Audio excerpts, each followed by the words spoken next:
Very good morning. Welcome to the debate. ఇవాళ డిబేట్లో గొట్టిపాటి రామకృష్ణ గారు తెలుగుదేశం పార్టీ నుంచి, అలాగే రవికుమార్ గారు రాజకీయ విశ్లేషకులు, వ్యూహకర్త స్టూడియోలో ఉన్నారు. అండ్ రామచంద్రారెడ్డి గారు కాంగ్రెస్ పార్టీ అధికార ప్రతినిధి, అండ్ ఆకుల సత్యనారాయణ గారు జనసేన నాయకులు, మాజీ శాసనసభ్యులు డిబేట్లో ఉన్నారు. మరి కాసేపట్లో విజయబాబు గారు బీజేపీ నుంచి మనతో జాయిన్ అవుతారు.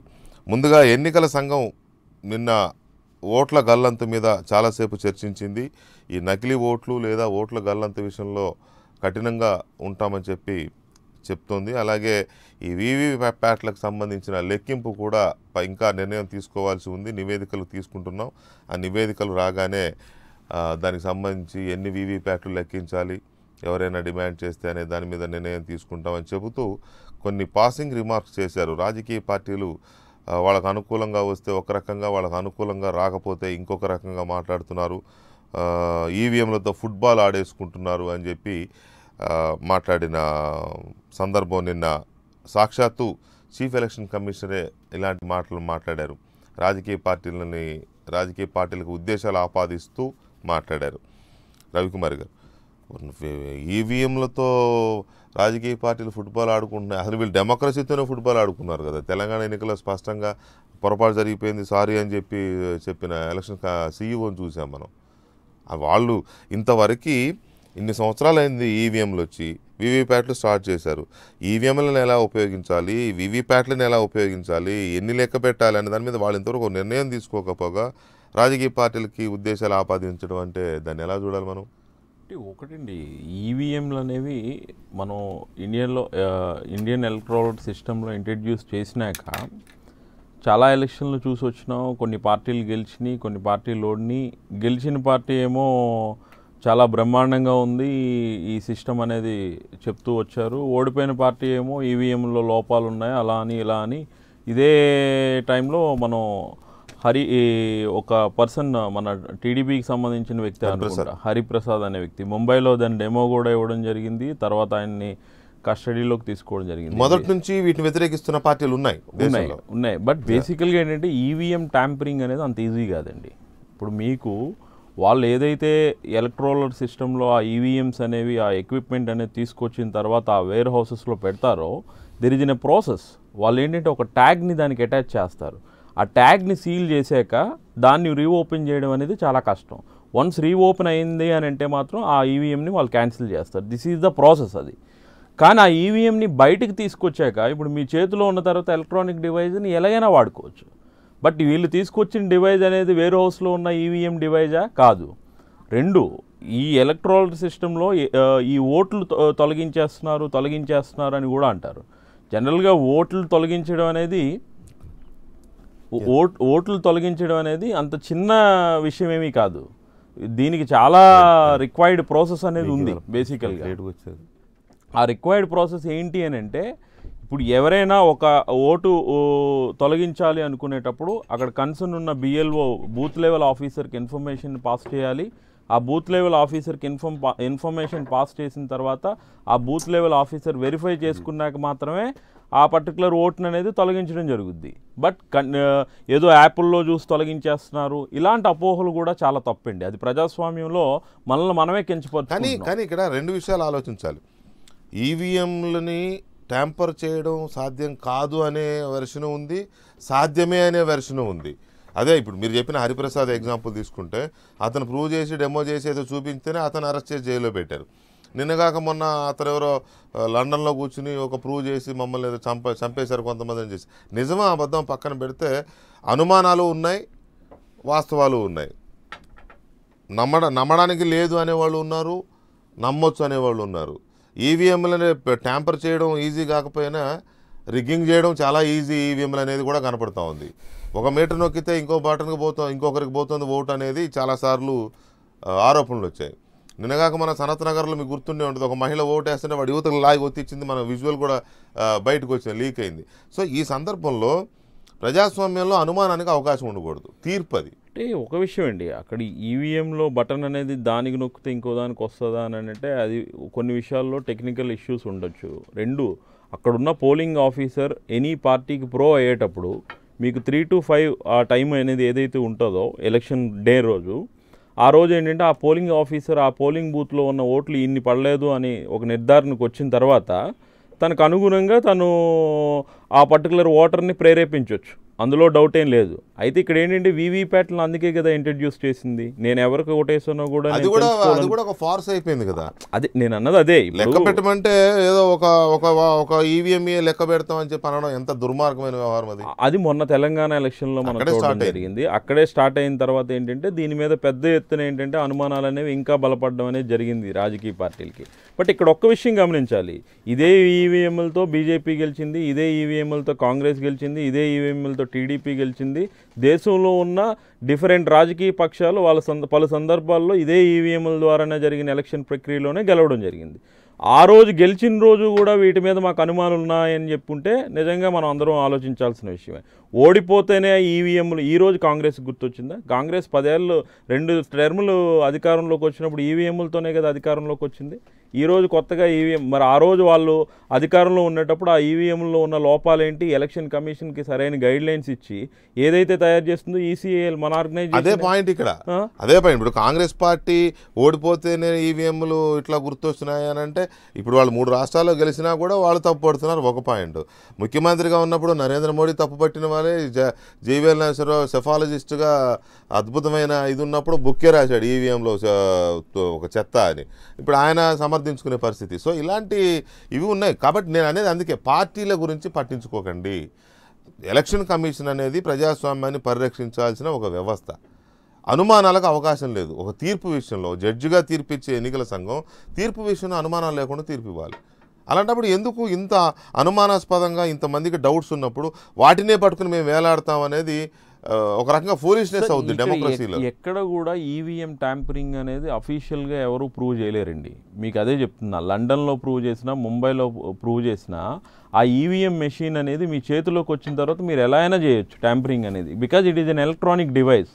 అది ఎలక్ట్రానిక్ డివైస్ అనేది బ్యాలెట్ ని ట్యాంపర్ చేయొచ్చు, బట్ బ్యాలెట్ ని at the same time tamper చేయొచ్చో చేయకూడదో మనకి అంత ఈజీగా తెలియదు. కానీ బ్యాలెట్ అయితే ట్యాంపర్ చేయలేరు కదా. అంటే యాజ్ ఏ టెక్నికల్ స్టూడెంట్గా నేను చెప్పాల్సింది ఏంటి అని అంటే ఈవీఎంల ట్యాంపరింగ్ అనేది అసాధ్యం అండి.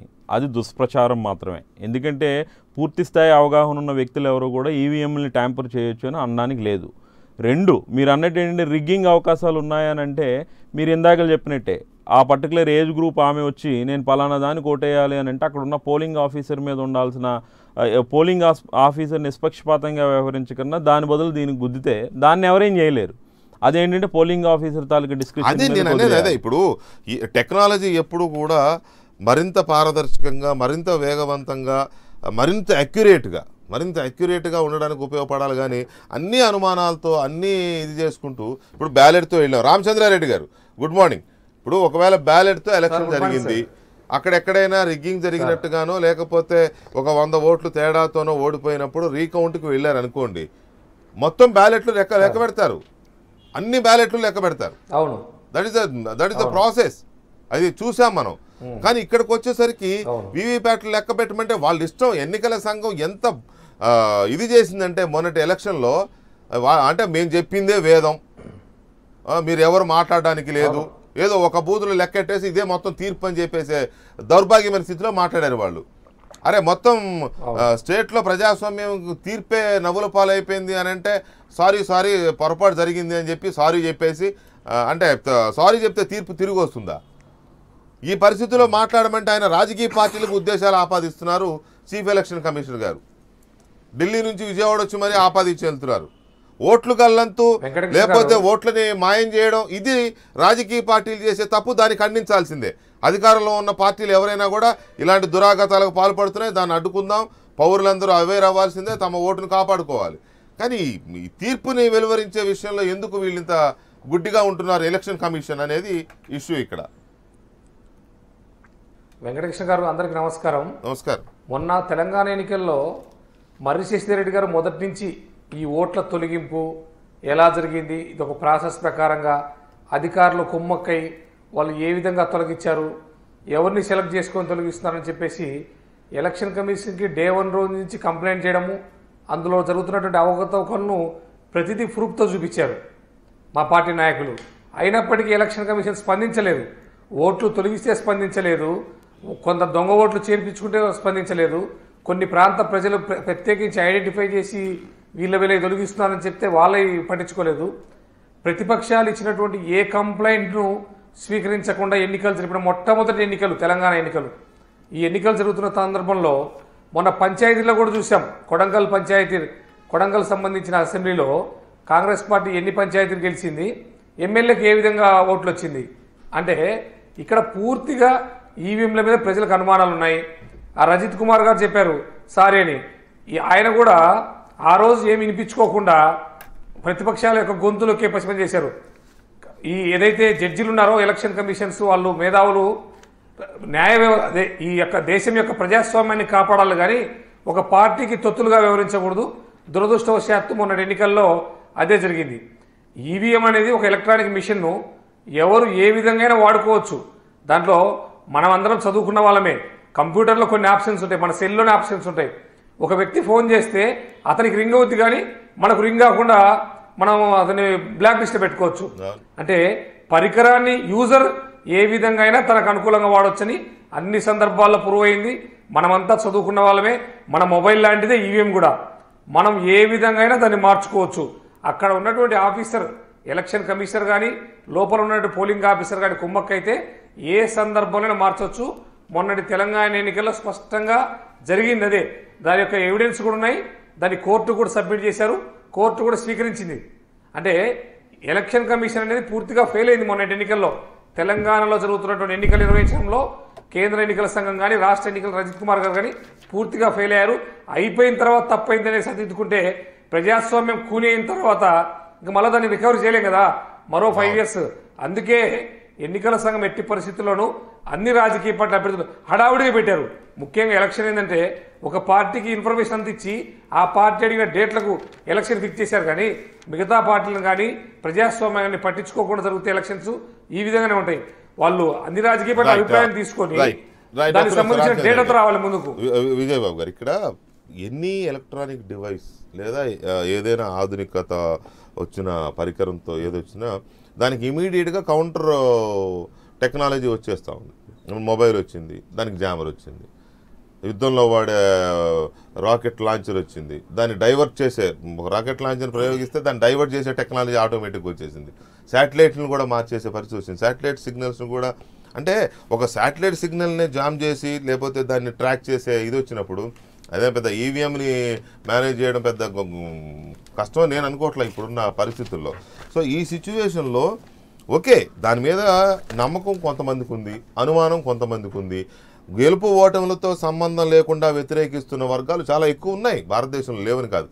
ఒకటి వాస్తవం, రవికుమార్ గారు చెప్పినట్టు కానీ ఇంకొకరు చెప్పినట్టు కానీ గెలిస్తే ఒక రకంగా ఓడిపోతే ఒక రకంగా మాట్లాడుతున్న పార్టీలు ఉన్నాయి. కానీ పూర్తిగా వ్యతిరేకిస్తున్న పార్టీలు అయితే ఉన్నాయి. బ్యాలెట్ని అయితే ఎవరు ఏం చేయలేరు, ట్యాంపర్ చేయడానికి అవకాశం లేదు.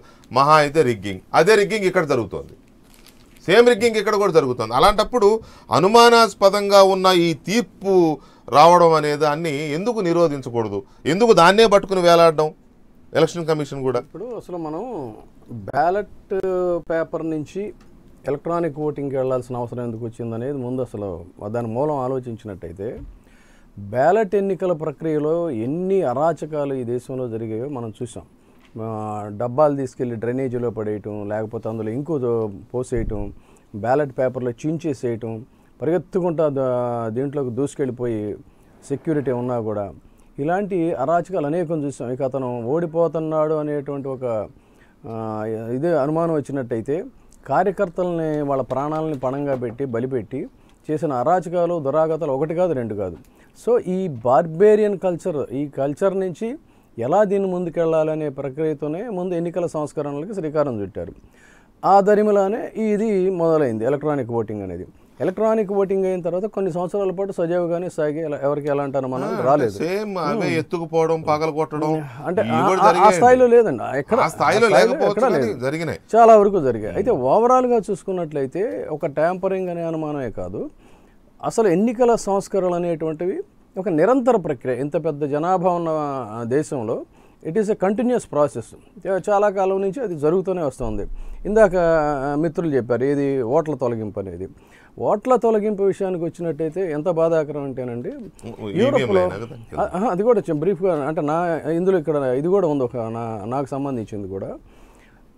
యూరోప్ కంట్రీస్లో సీనియర్ సిటిజన్స్ని చాలా రెస్పెక్ట్ ఇస్తారు. ఇక్కడ విజయవాడలో మా పేరెంట్స్ ఉంటారు, వాళ్ళిద్దరు ఓట్లు కూడా తీసేశారు. అంటే వాళ్ళ ఫీలింగ్ ఏంటంటే ఆయన పూర్తిగా సామాజిక స్పృహ ఉన్నటువంటి వ్యక్తి. నేను వెళ్ళగానే పరామర్శకి ఒంట్లో బాగోలేదనో అదనో ఏదైనా చెప్పకుండా అయ్యా మా ఇద్దరు ఓట్లు తీసేశారు అయ్యా అని. అంటే వాళ్ళ మెంటల్ ఎగోని ఎలా ఉంటుందంటే, అంటే మమ్మల్ని ప్రజాస్వామ్యతంగా చంపేశారు మేము బతికున్నా కూడా అనేటువంటి ఒక బాధ వాళ్ళలో కనిపించింది. ఎంత దారుణమైన పరిస్థితి అండి అది. సో అట్లా ఓట్లు పీకేసేయటం ఇష్టారాజ్యం కింద.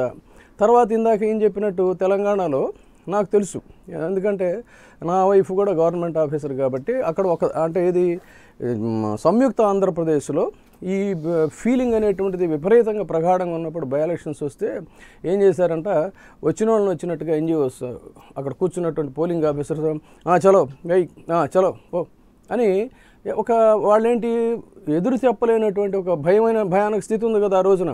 ఏదైనా మాట్లాడితే ఆంధ్ర వాళ్ళు అంటారని. సో టప్ప గుద్దేశారు.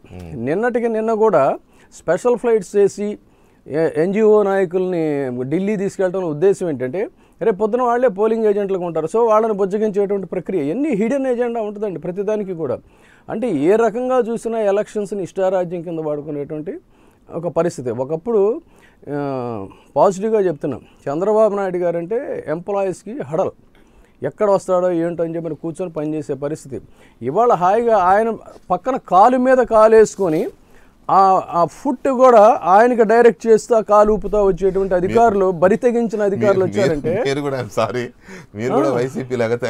కాదు వైసీపీ కాదు. అంటే ఎందుకు చెప్తున్నారు అదే ఎన్ని ఇంటర్లింక్ అండి, దీస్ ఆర్ ఆల్ అంటే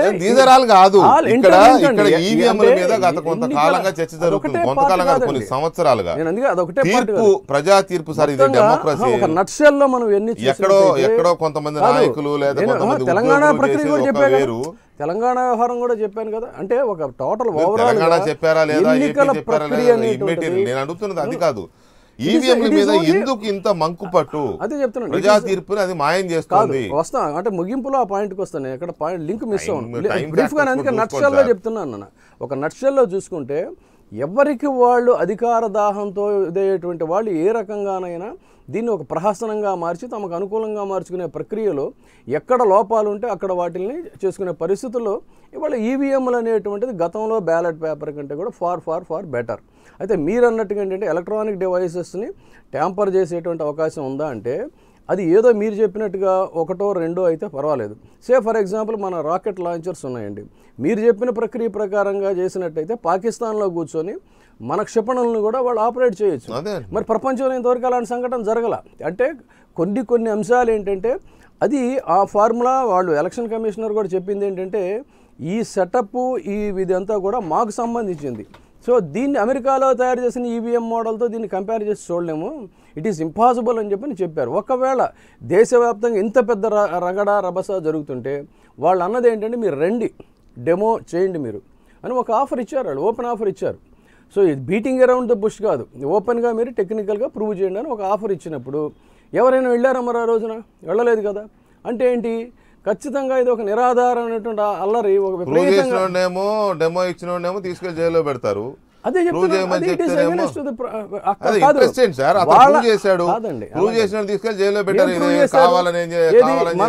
మన ఈవీఎంతో చేశారు, మన ఈవీఎంతోనే కాదు వాళ్ళు ఇచ్చింది. వాళ్ళు ఓపెన్ ఆఫర్ పబ్లిక్ గా ఫలానా టైంకి రండి ఎవరైనా సరే టెక్నీషియన్స్ తీసుకొని రండి అన్నప్పుడు చేయగలిగారా? ఫెయిల్ అయ్యారు కదా. సత్యనారాయణ గారు గుడ్ మార్నింగ్ అండి. ఈవీఎంలా బ్యాలెట్టా అనే తీసుకున్నప్పుడు ప్రపంచంలో చాలా దేశాలు ఈవీఎంకి వెళ్ళి మళ్ళీ బ్యాక్ వచ్చాయి. ఇగో ఇలాంటి వీటి వల్ల, ఇలాంటి దుస్థితి, ఇలాంటి వీటి వల్లనే మళ్ళీ బ్యాక్ వచ్చి రెగ్యులర్ ప్రాసెస్లోకి బ్యాలెట్ పేపర్కి వెళ్ళాయి. నిజానికి బ్యాలెట్ పేపర్లో ఒకటి కరెక్ట్, బ్యాలెట్ బాక్సులు ఎత్తుకుపోవడమో లేదా అందులో నీళ్లు పోయడమో అలాంటివి జరిగేవి ఎక్కడైనా ఫ్యాక్షన్ గ్రామాలు ఉన్నప్పుడు, లేకపోతే మరీ ఎక్కువగా ఈ రౌడీ మూకలు అల్లరి మూకలు ఇటువంటివి ఉన్నప్పుడు అక్కడక్కడ జరిగిన మాట వాస్తవం. కొన్ని చోట నక్సలైట్ తీసుకెళ్లి కాలువల్లో వాగుల్లో బారేయడం. ఈవీఎంలు బారేయలేదా? ఈవీఎంలు కూడా నక్సలైట్లు ఎత్తుకెళ్ళి పగలగొట్టారు తగలబెట్టారు, చాలా జరిగాయి. ఇప్పుడు కూడా ఈవీఎంలు రిగ్గింగ్ జరగడం లేదా? జరుగుతున్నాయి ఈవీఎంలు rigging. Last 1 hour booth capture చేసుకుని ఒత్తేసుకోవట్లేదా? ఇప్పుడు కూడా జరుగుతున్నాయి. కానీ ఈవీఎం కూడా ట్రాన్స్పరెన్సీ ఇక్కడ చాలా కీలకమైన పాయింట్ మనం అంగీకరించి తీరాల్సింది. ఈవీఎం అంటే యాక్యురేట్, ఈవీఎం అంటే ట్రాన్స్పరెంట్ అని చెప్పిన ఇదే ఎలక్షన్ కమిషన్ చివరికి విపక్షాలనండి లేదా ప్రజాస్వామ్యవాదులనండి వాళ్ళ ఆర్గ్యుమెంట్కి తలొగ్గే వీవీప్యాట్ అనేది తీసుకొచ్చింది. ఒకవేళ ఈవీఎం యాక్యురేటే అయితే, ఈవీఎం ట్రాన్స్పరెంటే అయితే, దానికి తిరుగులేనిది అయితే వీవీప్యాట్కి ఒప్పుకోవద్దు. వీవీప్యాట్కి ఒప్పుకున్నారంటేనే ఎక్కడో ఏదో అనుమానం ఉందని అర్థం. ఆ వీవీప్యాట్లు అంటే స్లిప్పులు లెక్క పెట్టమంటే లెక్క పెట్టరు. స్లిప్పులు అనేది వెంకటకృష్ణ గారు సార్ చెప్పండి. ముఖ్యంగా ఒక అంబిగ్వస్ అంటే అనుమానం, కేవలం అనుమానం ఉంది అనే దానికంటే కూడా ఒక శాస్త్రీయత లేకుండా ఉన్న ఆరోపణని ఏదైతే మీరు వీవీప్యాట్ని లెక్కించాలి అనేది కాన్సెప్ట్ ఇది డబుల్ చెక్ కింద పెట్టుకోవచ్చు కాదంట్లా. నేను ఓటేసిన తర్వాత వీవీప్యాట్ ఉద్దేశం ఏంటంటే నేను నొక్కింది ఒక పార్టీకి నొక్కినప్పుడు ఆ పార్టీకే ఓటు పడిందా లేదని చెక్ చేసుకోవడానికి. లెక్క ప్రకారం వీవీప్యాట్ స్లిప్స్ ఉంచమని కాదు. రెండో అంశం ఏదైతే ఇవాళ గత 2 దశాబ్దాలుగా మనం ఈవీఎంలు చూస్తూ ఉన్నాం. మీరు చెప్తా ఉన్నారు అక్కడ బ్యాలెట్ పేపర్స్ వల్ల అప్పట్లో కొద్దిగా జరిగిన ఎవల్యూషన్లో టెక్నాలజీ వాడుకుని ఇప్పుడున్న సౌలభ్యం కానీ దాన్ని ఎంతకాడికి ఎవరో ఒకళ్ళు దాన్ని ఒక హైపోథెటికల్గా చెప్పిన అంశాన్ని తీసుకుని మనకు అనుమానం ఉంది అనే మాట అనడం కూడా ఎంతవరకు సబబు. ఇవాళ టెక్నాలజీలో ఎస్ మీరు అన్నట్టు anything can be done, but ఒక సిస్టంలో ఇంతమంది ఎలక్షన్ కమిషన్స్ ఆఫీసర్ ఒక వ్యక్తి మీద వదిలేరు కదా. ఎక్కడో ఒక దగ్గర మీరు రిగ్గింగ్ జరిగింది అన్నదాన్ని ఇది పర్సంటేజ్ తీసుకోవాలి. మనం సైంటిఫిక్గా ఆలోచిస్తే what is the percentage of rigging? ఆ బ్యాలెట్ పేపర్ అన్నప్పుడు గతంలో మీకు గుర్తుండి ఉంటుంది, చంద్రబాబు నాయుడు గారు సైక్లింగ్ విధానం అనేది పెట్టారు. బ్యాలెట్ పేపర్ జోబులో పెట్టుకుని బయటికి రావాలి, ఆ తర్వాత వీళ్ళు ముద్ర కొట్టి నెక్స్ట్ వ్యక్తికి ఇస్తారు. అటువంటిది కూడా జరిగింది. మీకు గుర్తుందో లేదో, బ్యాలెట్ పేపర్ మీద ఎంటీ బ్యాలెట్ పేపర్ బయటికి తీసుకొచ్చేస్తారు, మళ్ళీ పార్టీ వాళ్ళు దాన్ని ముద్ర కొట్టి పంపించారు. సైక్లింగ్ అనే మెథడ్లో పెట్టారు అప్పట్లో. సో ఏదేమైనా ప్రజాస్వామ్య వ్యవస్థలో ఒక పటిష్టమైన వ్యవస్థ, టెక్నాలజీ వాడరా వెనక్కి ఇది దీని మీద అనుమానం ఉంది కాబట్టి దానికి వెళ్ళిపోవాలని, దీన్ని ఏ విధంగా రిఫైన్ చేయాలి, సైంటిఫిక్గా దీన్ని ఎస్టాబ్లిష్ చేయాలన్న దాని మీద మనం దృష్టి పెట్టాలా. రెండో అంశం ఏదైతే మనం చూస్తూ ఉన్నాం ఓట్ల గల్లంతు కానీ ఇవన్నీ కూడా election commission should be above all. ఇప్పుడు మనం చూస్తా ఉన్నాం ఇక్కడ వాళ్ళ చేతిలో మనం అన్ని పెట్టేసి వాళ్ళ ఇష్టారాజ్యంగా జరిగే తంతు మాత్రం జరగనివ్వకూడదు. Yes you are right, election commission should be above all. కానీ షుడ్ బి అబోవ్ ఆల్ ఉందా అంటే అలా లేదు కదా, అక్కడే అనుమానాలు. అది అబోవ్ ఆల్ లేదు, ఈవీఎం అబోవ్ ఆల్ లేదు అనే దాని మీదనే అందరి end of the day democracy అనేది అనుమానంతో కూడిన తీర్పు. వెంకటకృష్ణ గారు, అది బ్యాలెటా ఈవీఎం అనేది పక్కన పెడితే ప్రజాస్వామ్యంలో తీర్పు అనుమానాలతో సందేహాలతో కూడుకున్నది కాకూడదు. ఒక రోజు లేట్ అయినా మంచిదే, లేకపోతే ఇంకో 2 రోజులు లెక్కింపుకు ఆలస్యమైన అనుమానానికి కూడా బేసిస్ ఉండాలి. నేను ఓడిపోయినప్పుడు అనుమానం, నేను గెలిచినప్పుడు వాళ్ళని పక్కన పెట్టండి. ఓడిపోయినప్పుడు అనుమానం, గెలిచినప్పుడు కరెక్ట్ అనే వాళ్ళని కాసేపు పక్కన పెడదాం. మనం ప్రాక్టికల్గా లాజికల్గా డెమోక్రటిక్ యాంగిల్లోనే ఆలోచిద్దాం. మనం ఇప్పుడు ఆ పార్టీ ఉన్నప్పుడు ఓటు తొలగించలేదా, ఈ పార్టీ ఉన్నప్పుడు తొలగించలేదా అంటే ఎవడు అధికారంలో ఉన్నా తొలగిస్తూనే ఉన్నారు. గతంలో తొలగించలేదా, ఇప్పుడు తొలగిస్తున్నట్టే గతంలోనూ తొలగించారు. అప్పుడు కొంతమందికి ఆనందం, ఇప్పుడు కొంతమందికి ఆనందం. అదొక పైశాచిక ఆనందం అనమాట ప్రజాస్వామ్యాన్ని తుంగలో. వెంకటకృష్ణ గారు చెప్పండి. ఆల్ సెట్ అండ్ డన్, వాళ్ళు దొరికిచ్చారా వీళ్ళు దొరికిచ్చారా పక్కన, ప్రజాస్వామ్య వ్యవస్థలో ఏదైతే ప్రజలు ఉన్నారో వాళ్ళ చైతన్యవంతమైన రోజున ఇవన్నీ కూడా జరగవు. అదే కదా, వాళ్ళు చైతన్యవంతమైన తర్వాత వాళ్ళ ఇన్ఫర్మేషన్ టీవీల ద్వారా కానీ లేకపోతే సోషల్ మీడియా ద్వారా కానీ ప్రజల్లో చైతన్యం పెరిగిందా లేదా? ఇంతకుముందు ఓటు ఎవరు బూత్ లెవెల్ ఆఫీసర్ అంటే ఎవరికి తెలిసేది కాదు, ఇవాళ 90% మంది తెలుస్తుంది. మీరు అన్నది కరెక్ట్. తప్పకుండా ప్రజల్లో చైతన్యం వస్తే కానీ దీనికి అన్నిటికీ సొల్యూషన్ అయితే లేదండి. ప్రజల్లో చైతన్యం ఆల్రెడీ పెరిగింది కాబట్టి వాళ్ళు కానివ్వండి, యంగర్ జనరేషన్ కానివ్వండి, అవును ప్రజల్లో చైతన్యం పెరుగుతుంది కాబట్టే పొలిటికల్ పార్టీస్ స్ట్రాటజీస్ మార్చుకుంటున్నాయి. కానీ ఇక్కడ బాధాకరమైన విషయం ఏంటంటే ఎలక్షన్ కమిషన్ కూడా వంతపాడుతోంది. వంతపాడి పెరుగుతున్న చైతన్యాన్ని అణగదొక్కే ప్రయత్నం చేస్తోందేమో, రాజకీయ పార్టీలకి తొత్తులాగానో వంతపాడుతూనో తయారై. అది బాధాకరం. రామకృష్ణ గారు, ఏం ప్రజా తీర్పు అనేది అనుమానంతో కూడుకున్నది కాకూడదు. ప్రజలు ఒక తీర్పు ఇస్తే ఆ తీర్పుని మ్యానిపులేట్ చేసే విధంగా ఉండకూడదు. ఎండ్ ఆఫ్ ది డే అది ఈవీఎం పెట్టినా బ్యాలెట్ పెట్టినా, బ్యాలెట్లో దానికి అవకాశం తక్కువగా కనపడింది. ఎందుకంటే మళ్ళీ రీకౌంటింగ్కి వెళ్ళొచ్చు, మొత్తం పేపర్లన్నీ లెక్క పెట్టవచ్చు. ఇక్కడ లెక్క పెట్టే పరిస్థితి లేదు. అదేమంటే లెక్క పెట్టమంటారు, మా రూల్స్ ఒప్పుకోమంటారు. ఎవడు పెట్టిన రూల్స్, ఎవడు రాసిన రూల్స్? ఇప్పుడు చాలామంది మాట్లాడారు సార్. ఒకటి దీని మీద వ్యక్తిగతంగా కూడా నేను కొంత అధ్యయనం చేశాను, అంటే ఎన్నికల సిస్టమ్ ఎలా ఉంటే బాగుంటుందని. సార్ అది అలా తర్వాత చెప్తాను. దీనిలో ఒకటి సార్, ప్రతి ఒక్క రాజకీయ పార్టీ కూడా ఈ ఎన్నికల యంత్రాలకు సంబంధించి, ఓటింగ్ యంత్రాలు ఈవీఎంలకు సంబంధించి ఏదో ఒక సందర్భంలో అనుమానాలు వ్యక్తీకరించారు ప్రతి ఒక్కళ్ళు. అది భారతీయ జనతా పార్టీ ఉంది, కాంగ్రెస్ పార్టీ ఉంది, తెలుగుదేశం పార్టీ ఉంది, అన్ని పార్టీలు ఉన్నాయి, వైసీపీ ఉంది. ఈరోజు వాడు నివృత్తి చేయాల్సినటువంటి ఎవరైతే అక్కడ ఉన్నారో, అంటే ఆ పాత్ర నిర్వహిస్తూ ఉన్నారో ఎన్నికల సంఘం, ఆ అనుమానాలు రాకుండా లేదా అభిప్రాయాలని అనుగుణంగా చేయాల్సినటువంటి బాధ్యత వాడి మీద ఉంది. గతంలో ఎవరన్నా వ్యక్తీకరించినాయండి, అధికారంలో ఉన్నారా లేరా అనేది సందర్భాలు అలా పక్కన పెడితే, ఆ వ్యక్తీకరణకి ఏమాత్రం కూడా లేకుండా చేయాల్సినటువంటి బాధ్యత ఈరోజు ఉంది. దాన్ని ఆ బాధ్యత తీసుకోవట్లేదు ఎన్నికల సంఘం చాలా సందర్భాల్లో. ఇక రెండోది, దీనిలో చూస్తే ఎవరికి వాళ్ళు మాట్లాడేటువంటి, ఇప్పుడు ఉదాహరణకి దానిలో సరే పెట్టారు, స్లిప్ పెట్టారు, ఆ స్లిప్స్ వస్తున్నాయి, వాటిని కొంత కౌంట్ చేస్తే, ర్యాండమ్గా అన్నా కౌంట్ చేస్తే అది ఇప్పుడు రిప్రజెంట్ చేశారు. నేను అనేది అది, ఆ స్లిప్ పెట్టాల్సిన పరిస్థితి ఎందుకు వచ్చింది? అనుమానాలు ఉండబట్టే కదా. మరి ఇక దాన్ని లెక్క పెట్టమంటే వీళ్ళకి నొప్పి ఏంటి? అది ఇప్పుడు నేను అనేది పాయింట్. అది ఇప్పుడు అది కూడా ఏం చెప్పారు, కొన్ని చోట్లన్నా మీరు లెక్క పెట్టండి సార్, అన్ని చోట్ల లెక్క పెట్టడానికి మీరు శ్రమ అవుతుంది అనుకుంటే ఆ వేరియేషన్ బట్టి లెక్క పెట్టండి అని చెప్పన్నారు. దానికన్నా అంగీకరించాల్సినది కదా. దానికుంటే అంటే ఆ స్లిప్స్లో ఏమైనా తేడాలు వస్తున్నాయా? అంటే ఆ స్లిప్స్కి ఇక్కడ ఓటింగ్స్కి మధ్యలో ఏమైనా వ్యత్యాసం ఉంటే ఇది గందరగోళం దారితీస్తుంది ఏమనేటువంటిది ఏమన్నా మీకు ఉందా? అంటే ఓటింగ్ జరిగిన దానికి ఇప్పుడు ఇక్కడ వచ్చినాయి తెలంగాణలో చాలా సందర్భాల్లో ఆ వచ్చినటువంటి ఆ స్లిప్స్కి ఇక్కడ ఉన్నటువంటి ఓట్లకి మధ్యలో చాలా వ్యత్యాసాలు ఉన్నాయని చెప్పి వచ్చినాయి సార్. మరి అదే నిజమైతే దాని మీద పట్టించుకోవాలి, అదే నిజమైతే మరి అది తప్పే కదా జరుగుతుంది. దాని మీద మీరు పరిశీలించాల్సిన అవసరం ఉంది, దాని మీద నిర్ణయాలు తీసుకోవాల్సిన అవసరం ఉంది కదా ఎన్నికల సంఘం. మరి దాన్ని వదిలిపెట్టేశారు ఈరోజు. ఇక అది అలా ఉంచితే ఇప్పుడు విజయబాబు గారు కానీ కొంతమంది మాట్లాడుతా ఈ ఓట్లకు సంబంధించి మాట్లాడారు. అసలు నేను కూడా దీని మీద అదే చెప్పాను, వ్యక్తిగతంగా తెచ్చాను. సరే జగన్మోహన్ రెడ్డి గారు అక్కడికి వెళ్ళి పెట్టిన సందర్భం అసలు ఏంటంటే రియాలిటీ కూడా వీ షుడ్ నో, అందరికీ కూడా తెలవాలి. ఇప్పుడు మీరు కూడా వ్యాఖ్యానంలో ఏ పార్టీ ఉన్నా మారుస్తుందా అన్నట్టుగా మాట్లాడారు, కానీ అది నిజం కాదు. అది నిజం కాదు. Statistics what I'm going to say. ఇక్కడ 2014లో 3,68,26,744 ఓట్లుంటే 2019లో 3,69,33,91 ఓట్లు ఉన్నాయి. మీన్వేల్ మధ్యలో ఒక సందర్భంలో 2016లో 3,43,000 ఓట్లకి వెళ్ళింది. సారీ 3,43,000 సారీ 3 కోట్లు సార్, 3 లక్షలు కాదు, 3,69,00,000. అప్పుడు అంతకుముందు 3,68,00,000. ఇప్పుడు మధ్యలో ఒక టర్మ్లో 3,43,00,000కి వెళ్ళినాయి సార్. ఎందుకంటే ఈ ఆధార్ అనుసంధానం అనుకున్నప్పుడు ఓట్లన్నీ కూడా ఇందాక విజయవాడలో చెప్పారు చూసారా, వాళ్ళ తల్లిదండ్రులు ఓట్లు పోయినాయి. వాళ్ళ తల్లిదండ్రుల ఓట్లే కాదు సార్, చాలామంది ఓట్లు వేసిపోయినాయి. 30,000, 40,000 ఇదే తూర్పు నియోజకవర్గంలో 30,000 ఓట్ల పైన వేసిపోయినాయి. ఆధార్ అనుసంధానం చేయటం వల్ల 17,000, మా పెనలూరు నియోజకవర్గంలో అయితే సుమారు 20,000 పైచిలకు ఓట్లు, అంటే ఆ అనుసంధానం దానికి సంబంధించి వచ్చినప్పుడు మొత్తం ఓట్లు లేదా 2 సార్లు ఉన్నా లేదా ఇది సరిగ్గా ఇదైపోయినా మొత్తం లేచిపోయినాయండి. ఇది చూసుకుంటే చాలా పెద్ద పెద్ద వాళ్ళకి లేచిపోయినాయి. సరే ఇదొకటి. రెండోది, దాన్ని తీసుకొచ్చి ప్రభుత్వానికి రుద్దేటువంటి ప్రక్రియ.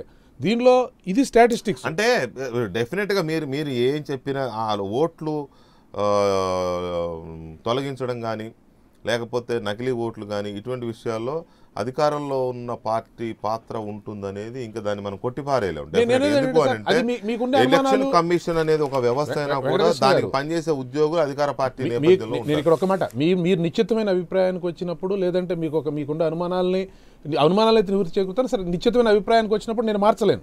అయితే ఇది వాస్తవం, నేను చెప్పే స్టాటిస్టిక్స్ ఇది ఇప్పుడు ఆయన 55 లక్షల ఓట్లు తొలగించారో లేదా 55 లక్షల తెలంగాణలో 20 లక్షల పైచిలకు ఓట్లను టీఆర్ఎస్ పార్టీ గల్లంతు చేసింది అనే ఆరోపణ నిజమైతే ఇక్కడ జరిగేది కూడా తెలుగుదేశం. అదే నేను చెప్తుంది. ఇక్కడ ఇప్పుడు ఇది 3 కోట్ల సుమారుగా ఏ సమయంలో మీరు ఓట్లు కొనుక్కోండి సార్, కానీ ఓట్లు గల్లంతు ఇక్కడ నేను చెప్పేది అదే సార్. ఇక్కడ నేను చెప్పేది ఓట్లు కొనుక్కోండి. ప్రజల్ని ఓటర్లని గల్లంతు చేస్తారో, మాయ చేస్తారో, ఇంకోటి చేస్తారో, మంత్రం వేస్తారో చేయండి, కొనుక్కోండి, కానీ ఓట్లు గల్లంతు చేయండి. గల్లంత అవుట్ అదే చెప్తాను సార్.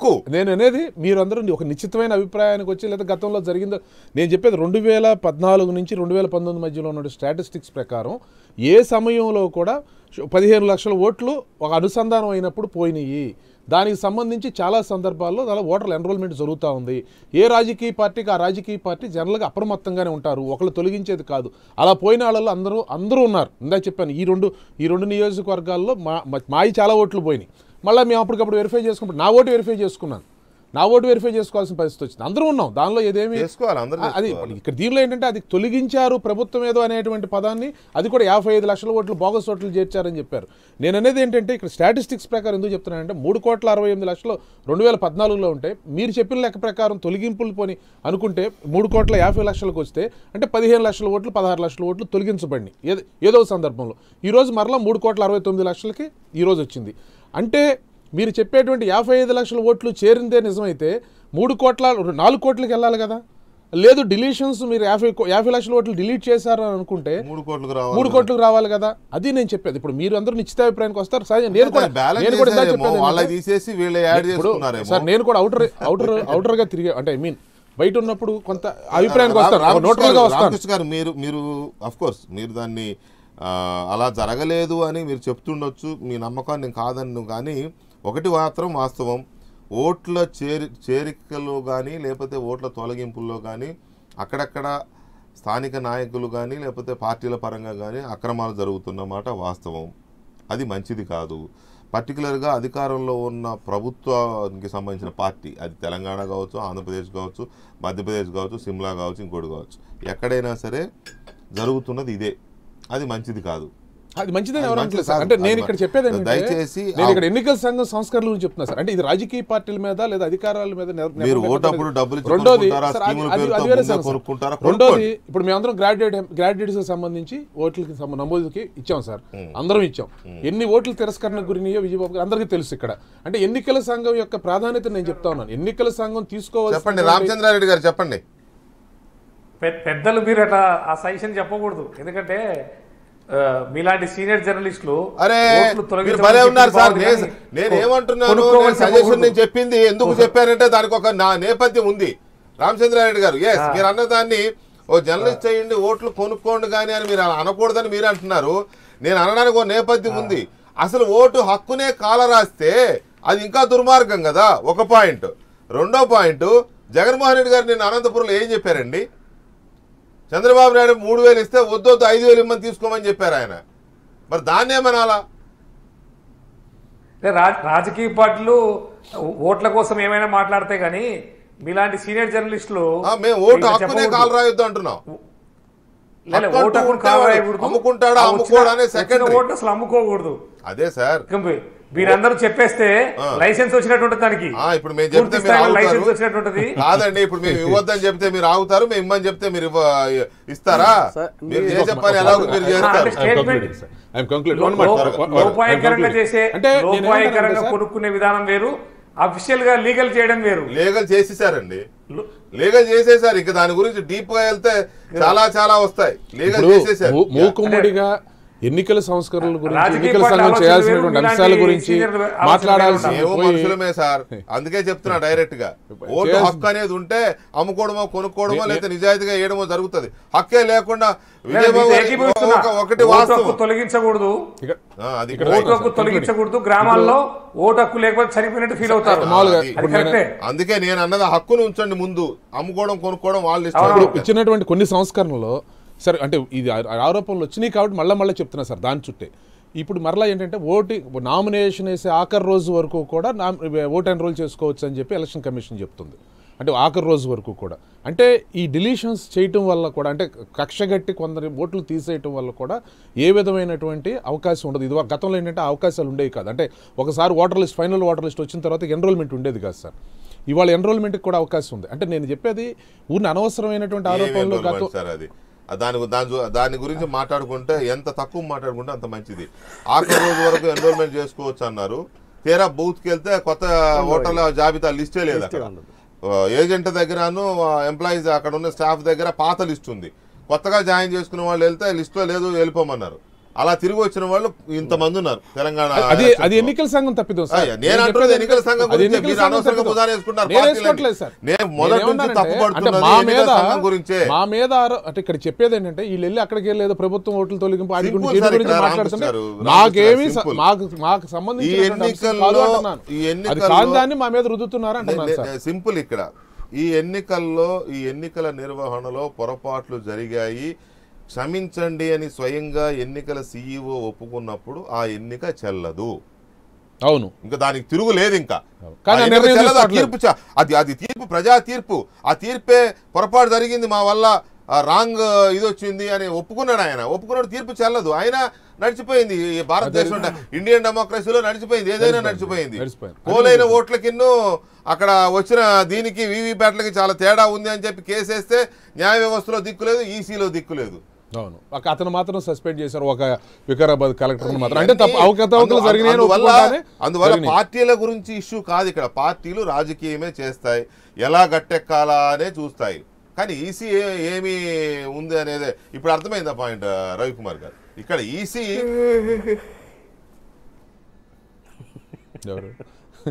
ఏంటి సత్యనారాయణ గారు? హలో, లైవ్ లో ఉన్నారు మీరు, అది మర్చిపోకండి. హలో, మీరు లైవ్ లో ఉన్నారు, మర్చిపోకండి. వింత వింత శబ్దాలు వస్తున్నాయి మీ దగ్గర నుంచి.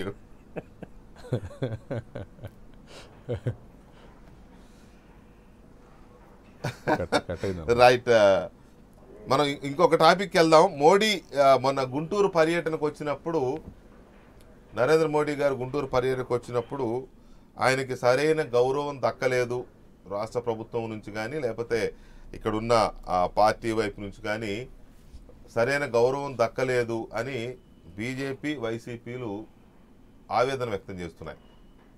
ఎందుకని గౌరవం దక్కలేదు అని అంటే, ఆయనకు గౌరవం ఇవ్వాల్సిన అవసరం ఏముంది రాష్ట్రాన్ని అన్యాయం చేసినప్పుడని చంద్రబాబు నాయుడు గారు అంటున్నారు. మరొక వాదన ఏంటంటే, అంతగా వచ్చే ప్రధానమంత్రి ముఖ్యమంత్రికి కనీసం సమాచారం ఇవ్వాల్సిన అంశం కానీ, లేకపోతే ఏ శంకుస్థాపనలు అయితే చేస్తున్నారో వాటిల్లో ఆ కేంద్ర ప్రభుత్వం కూడా ప్రోటోకాల్ పాటించాల్సిన అవసరం లేదా అనేది రాష్ట్ర ప్రభుత్వం యొక్క వాదన. అసలు మోదీకి గౌరవం ఇవ్వలేదు అనే దాని మీద జరుగుతున్న ఆరోపణలు ప్రత్యారోపణల మీద చర్చను చూసే ముందు చిన్న కమర్షియల్ బ్రేక్.